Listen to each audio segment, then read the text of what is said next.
43. So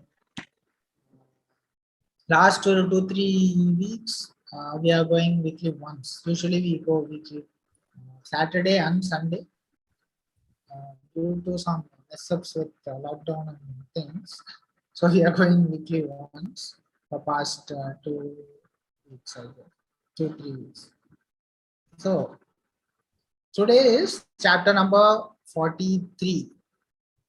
So those who are watching or those who are seeing us for the first time, let me give a brief introduction about who we are, what we do.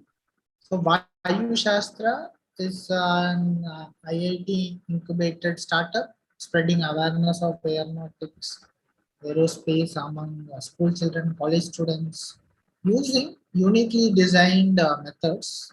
So we do this as an educational research for past more than 7 years and incorporated officially doing this for past 4 years. So what we do? So we address only very important problem statement, not one, actually 3 to 4 problem statements. One is on knowledge transfer. I myself is an aeronautical engineer, done my bachelor's, master's, and currently doing a PhD. So all these things, what one thing was missing when I was doing BA and ME, the knowledge transfer, which has to be in certain way, which is different. It's just like more on focus on marks and scoring grades. Rather, it has to be like hands-on. So we are addressing that problem set in college level. So we designed the hands-on curriculum for all the domains, not only aeronautical and aerospace, civil, GCE, EEE, biology, bio-related, everything related to aeronautics and aerospace. That's related to college level. And the school level, there is some question. Only aeronautics can be learned only during after in college level. No, you can learn aeronautics from your age 5 onwards or 6 onwards using storytelling methods. So we designed a curriculum from first grade 1 onwards. So that's one thing. On top of both, we added something called R&D, research and development, which is addressing problem statements by the entire world or entire humanities, like traveling to space or so space colonization or interplanetary. So all these things, we need certain areas which needs more people or more research. So we selected a lot of those areas. We created a lot of teams. Even our fourth grade students do research on that. Our college level students do research on that. So R&D team. Then we have one something called startup enablement. So India needs currently more entrepreneurs in this area of aeronautics and aerospace. So we made children and college students to create their own startup. If a student comes up with a product idea, we make sure they register MME, we make sure they register, apply for funding, apply for incubation. All these guidance we provide. So you may ask, all these are hands-on. What is this online thing is about? Like I said, so every solution comes up from a problem statement. The problem statement we faced March 2020 is the online, the educational knowledge transfer. So which got zero become during March 2020, all our hands-on programs came to zero. So we were forced to develop something online that I wanted to keep it unique. So we developed a module called Trigger the Spark. We researched about a lot of scientists and we created a curriculum called Trigger the Spark, which had 9 modules. After once you finish the 9 modules, the children will be put into something called Young Researchers School, where do a lot of study research, they do presentations, they come up with their own ideas, own product ideas, own companies, a lot of things. So, so this is the product of, this is a byproduct, or this is a result of Young Researchers School, or the Future Scientist Meet is the result of Trigger the Spark module. Some of the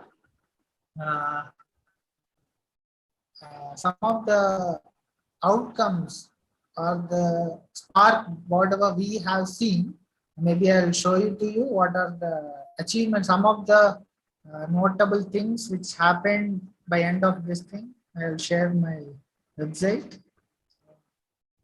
So if you go to Vaayusastra, we can find some of the outcomes of this trigger the spark module, including me started writing articles for Hindu Young World.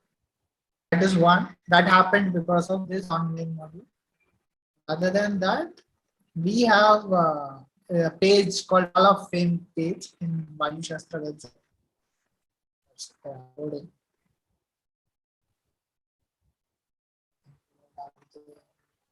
So if you go to our website, you can see a lot of academics, R&D, future scientist meet. So in this, if you click the future scientist meet, you can find all the episodes, all the chapters which happened here. So start from chapter 1 to all these things. So load more. You can find all the 42 online like future scientist meet sessions here. Then other than that, if you go to articles, you can read about articles related to our programs. In Hindu Young World, you can read about the articles I write for Hindu, which is a combination of Ramayana and aeronautics. So here you can find till date there are like 17 episodes, a fortnight series. Then Hall of Fame page. Hall of Fame page, you get to find some of our student achievements, uh, what they are doing out of this program. You can find a student written a book on most creators, and there are a set of students who started their own company. All details you can find.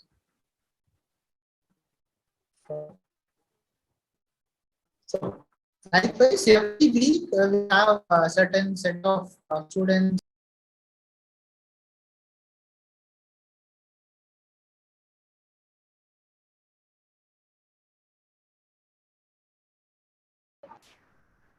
Jagu?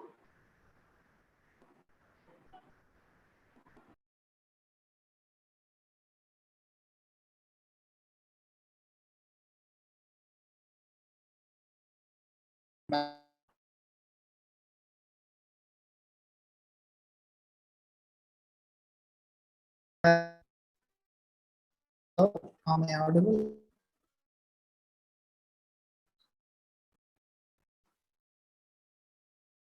Internet is slow. Anyway, okay, so let's start today's presentation of 5 presentations. So we have a new person who is Deepalakhsmi. She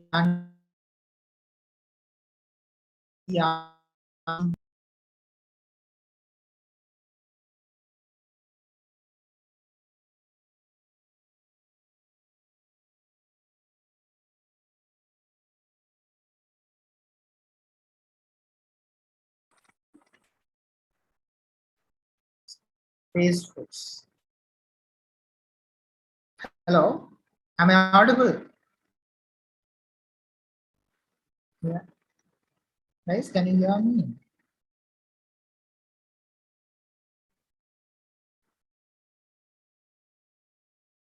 Boys? Girls? Yes, sir. Yes. But it's little breaking.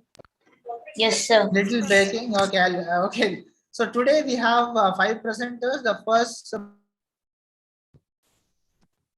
M.Sc, RDC. She has done her studies. I'm sorry, you have not, sir, you have not made me a host, so I'm not able to share my screen. I'm not able to talk or something. You can share your screen. Yeah. And she is currently working as a clinical nutritionist at Smile Train project in Sri Ramachandran Hospital. And she is part of our Vaayusastra R&D intern crew who are doing space food. We have more than 12 students now. and she's present on the topic equipment needed to test the space. Yes, Deepalakhsmi, you can take it up.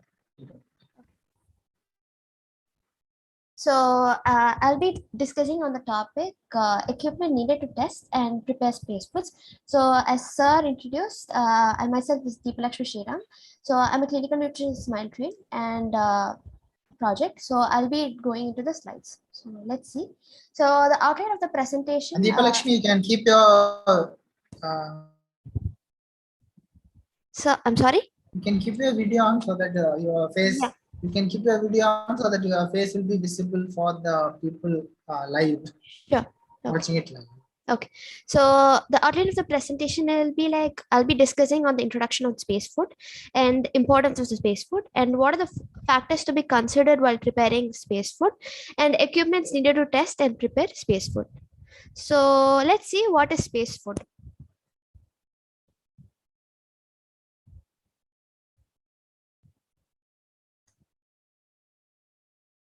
So basically space food is nothing but providing the food to the crew in the space is the most important requirement because food is if you see it's the major part of nutrition and it is very important for the astronauts to maintain and to to go for the missions for a long term mission.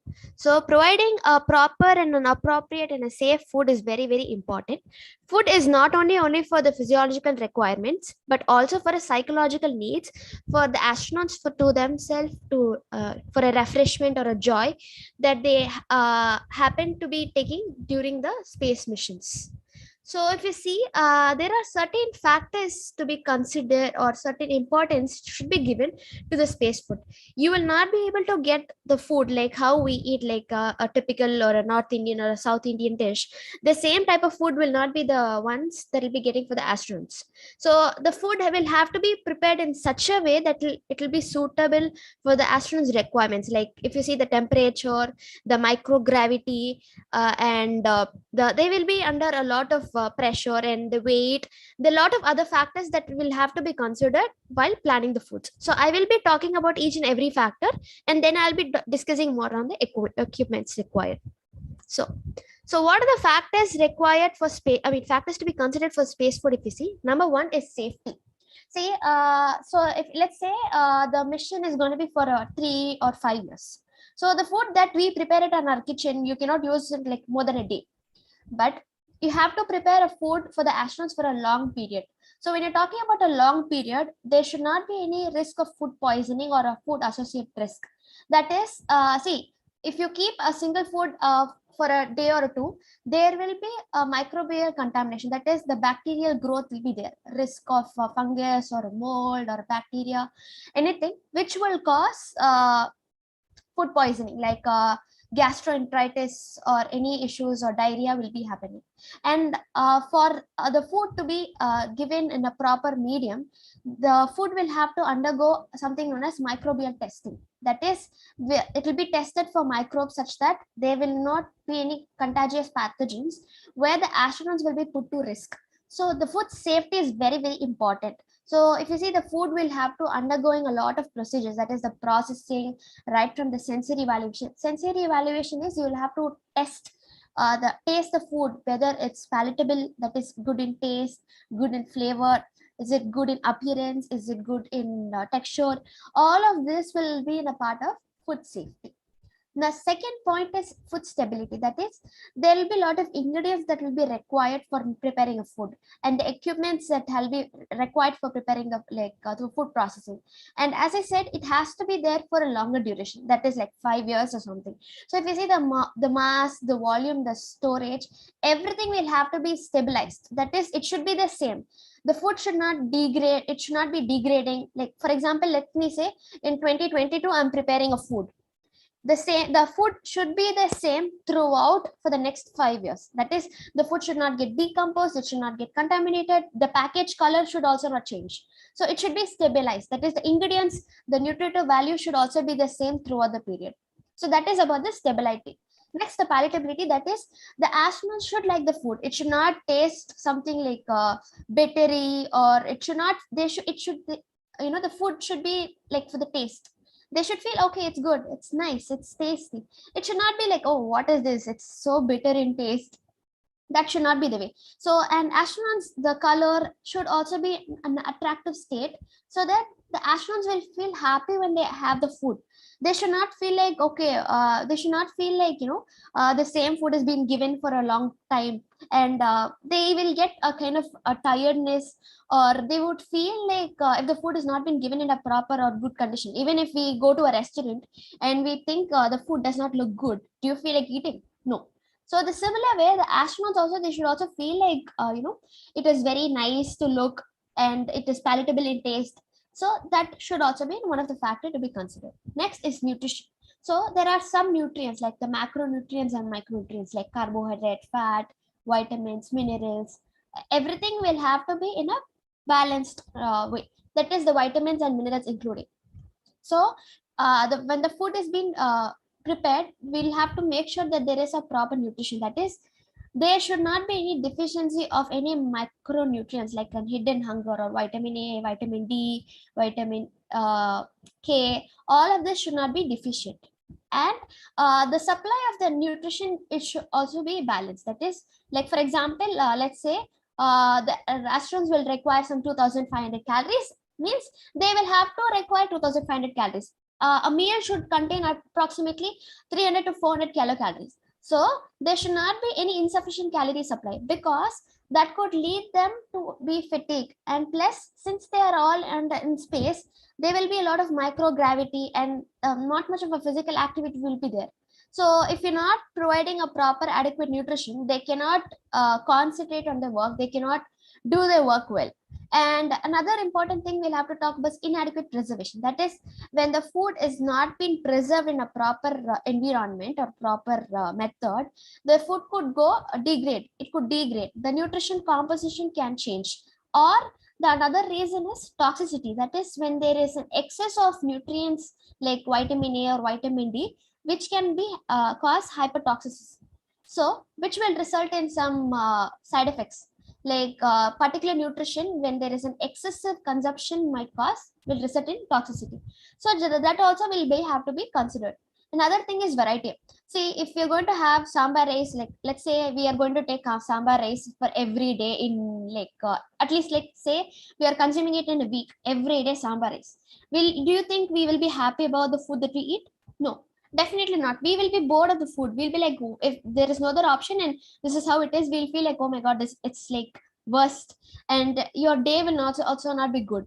So there should be a variety of food. Only then the astronauts also would feel like, okay, there is a different variety, I would like to eat this. Okay, that's good. They should also feel like, okay, it's a good way of giving it. And plus, when you are giving the same food, they will be very much tired. So there should be a lot of variety, and there should be different type of foods. If you're going to have the same food for a very long time, they'll be getting bored. So they can have a difference of varieties based on their regional things. Like based on the culture also, we can provide a different type of variety of foods. The flavor can be different, the texture can be different, the color could be different.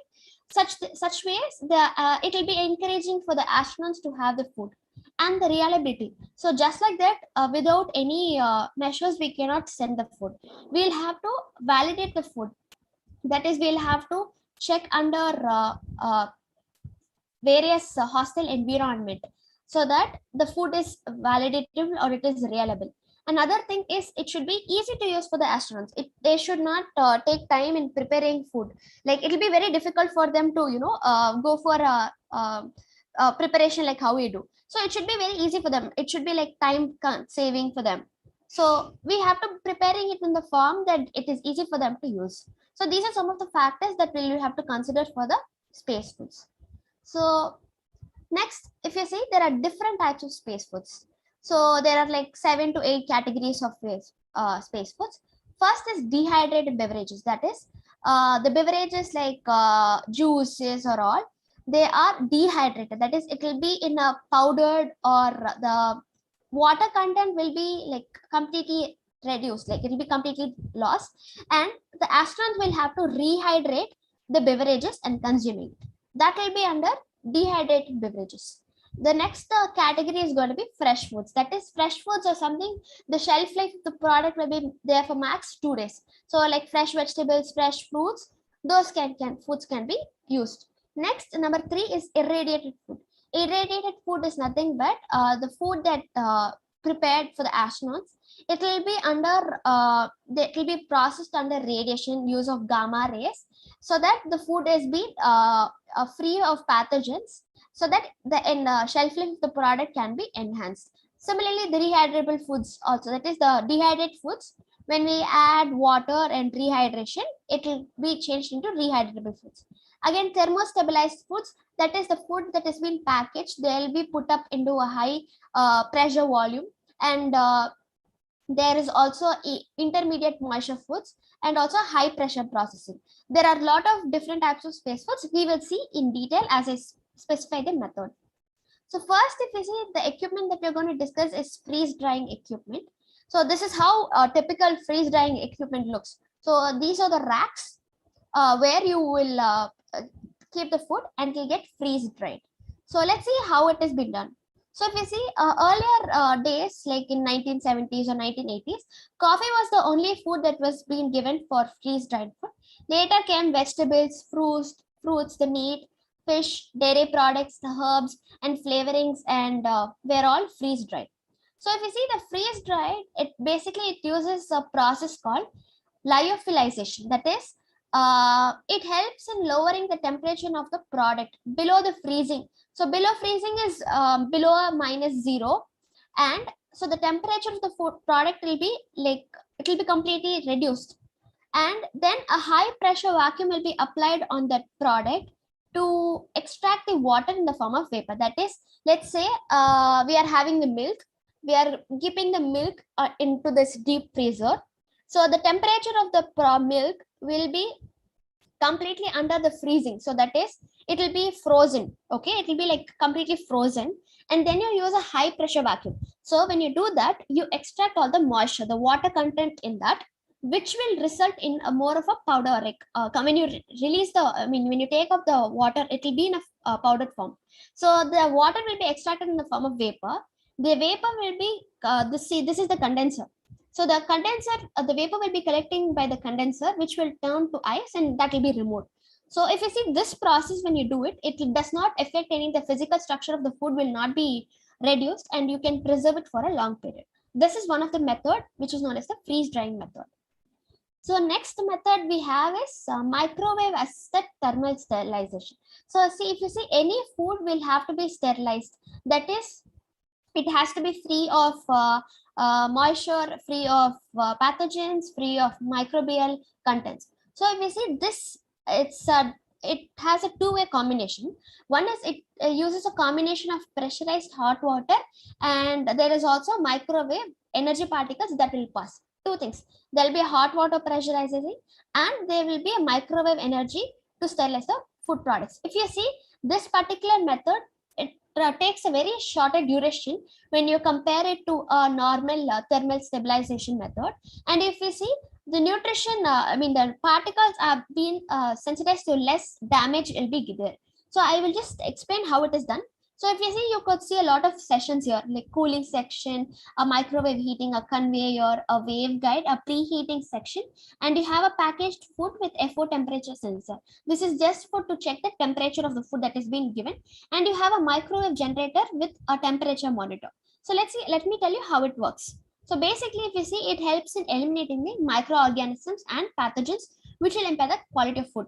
Here what happens is, a sterilized food package, a packed food which is sterilized, will be immersed in a hot water, a pressurized hot water, which you could see.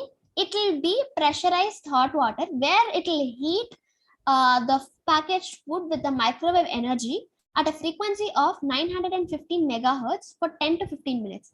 It will be heating it for a long period, and then it will cool. The packaged food will be cooled, and for some time, and then it can be used. So heat sensitive foods, especially like dairy products, eggs, are very effective and very essential.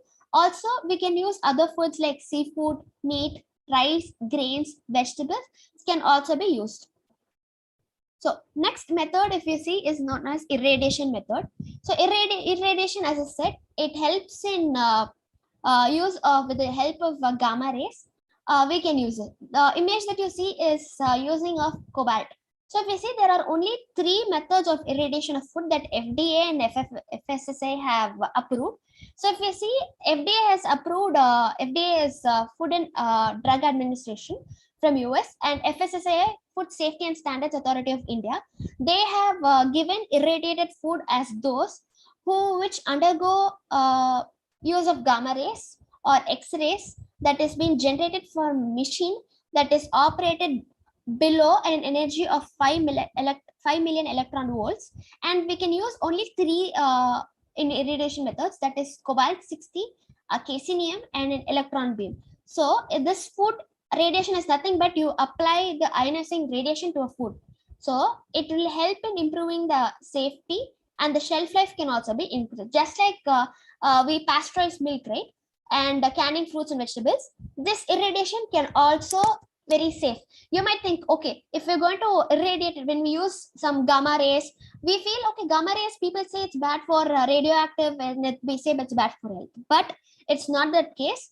FDA and FSSI both have said that food radiation can be used and it does not cause any side effects or any health issues.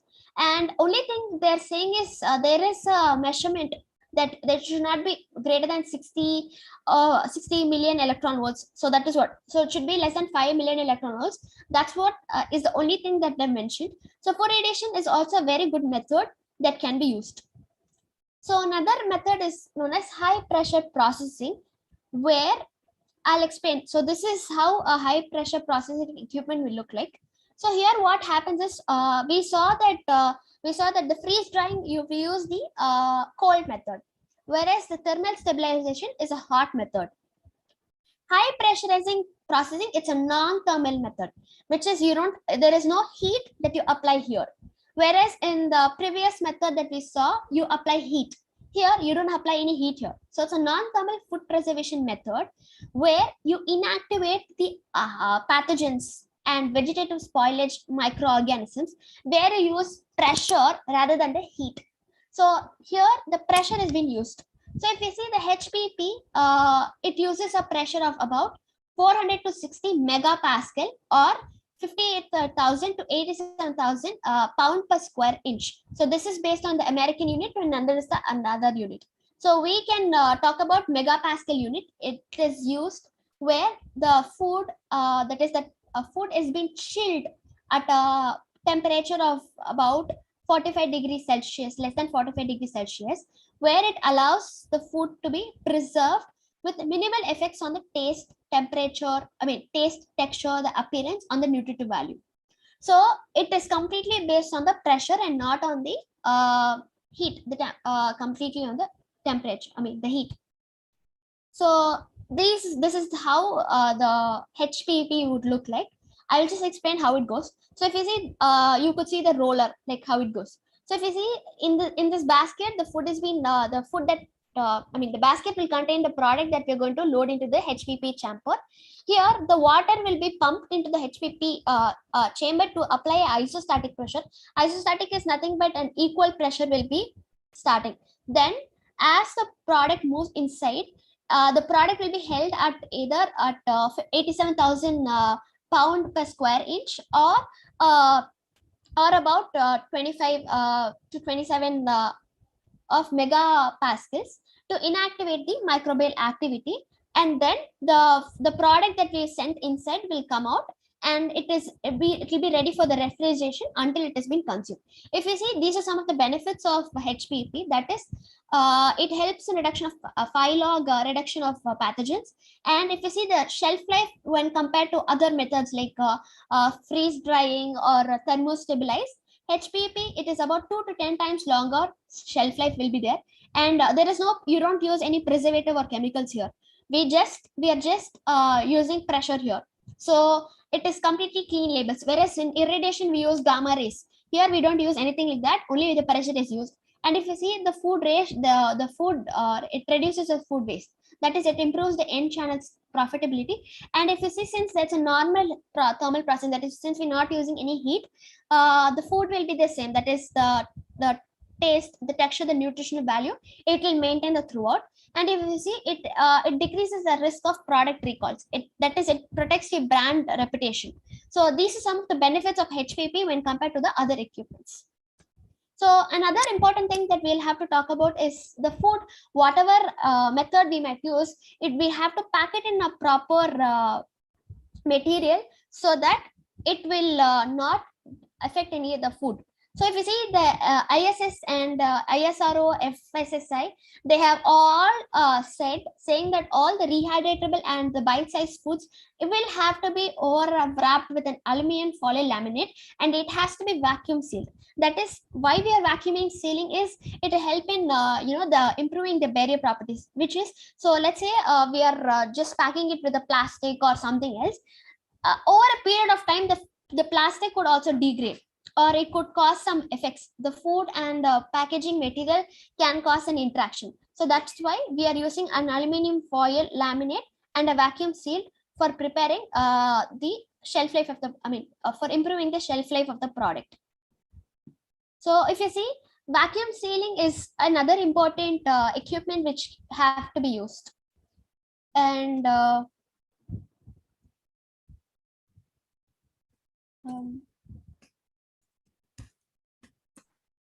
and another, yes. If it disconnects, don't worry, we'll connect back again. Yeah. So this is a pro account, but I don't know why it's happening. Yeah, I'm sorry, sir. No, this is a pro account. Still, it's the timer is running. Still, it's on live. I'm confused. Anyway, go ahead. Okay. So if you see, another important thing we'll have to test is we have to test for the microbial growth. So bacteria will have to be testing for the food.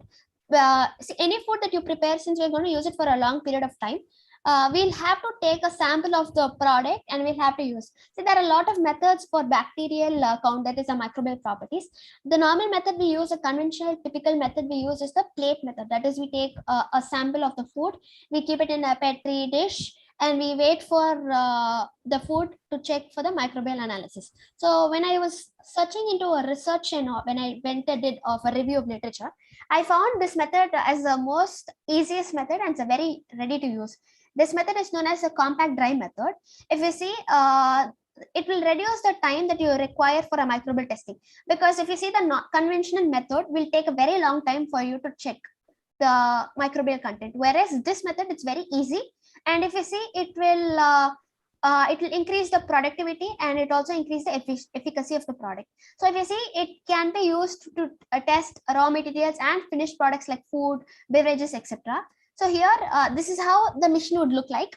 So we can keep 1 ml of the sample or whatever the food will be prepared. We will have to put the 1 ml, and then we'll have to place, we'll have to add the liquid samples to the food, to the plate, where it itself will self-diffuse over the entire plate.